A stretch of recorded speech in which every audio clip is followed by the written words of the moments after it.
Today, we're going to explore a pretty radical new way to think about what really keeps us healthy. It's about looking way beyond the doctor's office and into the world around us, uncovering this invisible web of connections that actually determines our well-being. Okay, so let's just dive right in. When you think about what keeps you healthy, what comes to mind? Probably doctors, hospitals, medicine, right? Well, take a look at this.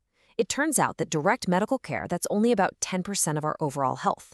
Just 10%. The other huge chunk comes from our lifestyle, our genetics, and, crucially, our environment.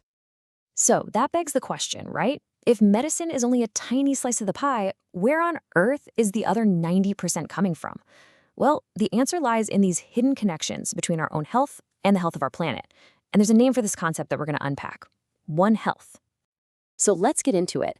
This isn't just a small tweak in thinking. Some are calling it the One Health revolution because it's a completely new way of seeing what well-being is all about.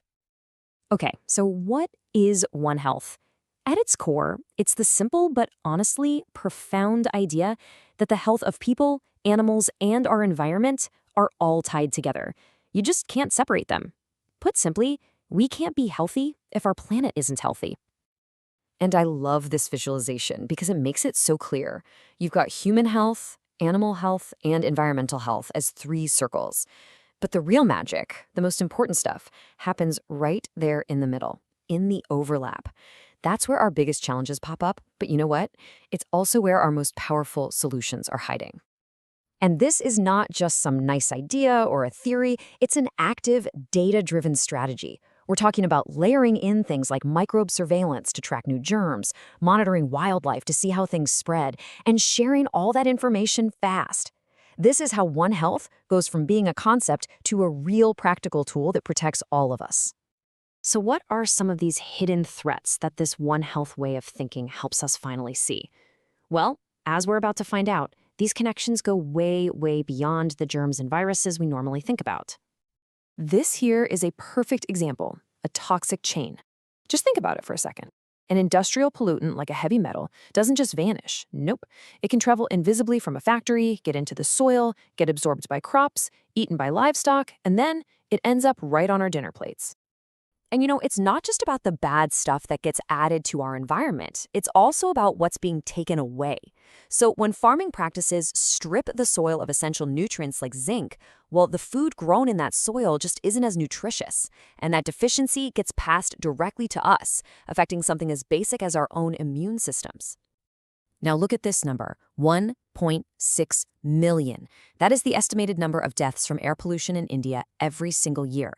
That's another one of these critical silent drivers, a direct, deadly link between the health of the environment and the health of people that happens completely outside of any hospital. And believe me, the list goes on. Climate change, that's not just an environmental issue. Its heat waves and floods create the perfect conditions for diseases to thrive.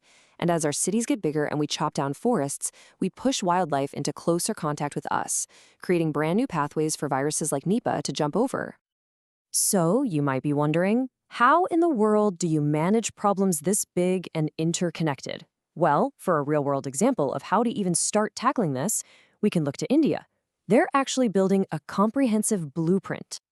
The country has launched a national One Health mission, and it's a really groundbreaking effort. The main goal? To break down those old walls between the health ministry, the agriculture ministry, and the environment ministry. By pulling all their data together and building a shared network of labs and surveillance sites, they're basically creating one big unified defense system. But okay, let's be real. Trying to connect all that data, from weather patterns to animal health records to hospital admissions across an entire country, that's a monumental task. How is that even possible? Well, the game changer here is technology, and specifically artificial intelligence.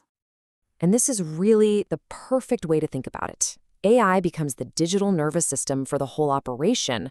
It's the only thing powerful enough to process these massive, complicated streams of information from all these different areas and see the patterns, see the connections in a way no human could before.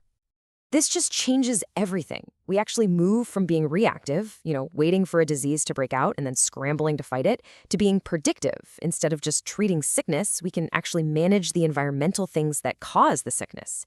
We're not just focused on problems, we're focused on promoting wellness for the whole system. And look, this is not science fiction. These are actual projects in the works. Remember that toxic chain? There's a project called the Digital River being developed to predict cancer clusters by analyzing river pollution data. That nutrient chain? A project called Precision Public Distribution aims to fight malnutrition by matching food supplies to areas with poor soil. It's incredible stuff. So what's the ultimate goal of all this? It's pretty profound, actually. To stop managing crises and start preventing them altogether.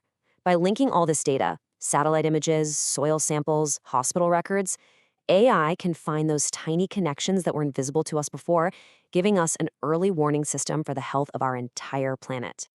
And that leaves us with a really powerful question to think about. If we now have the ability to see this invisible web of health, if our data can literally predict where the next crisis might show up, what's our responsibility to act on that knowledge before it happens? That's it for this explainer.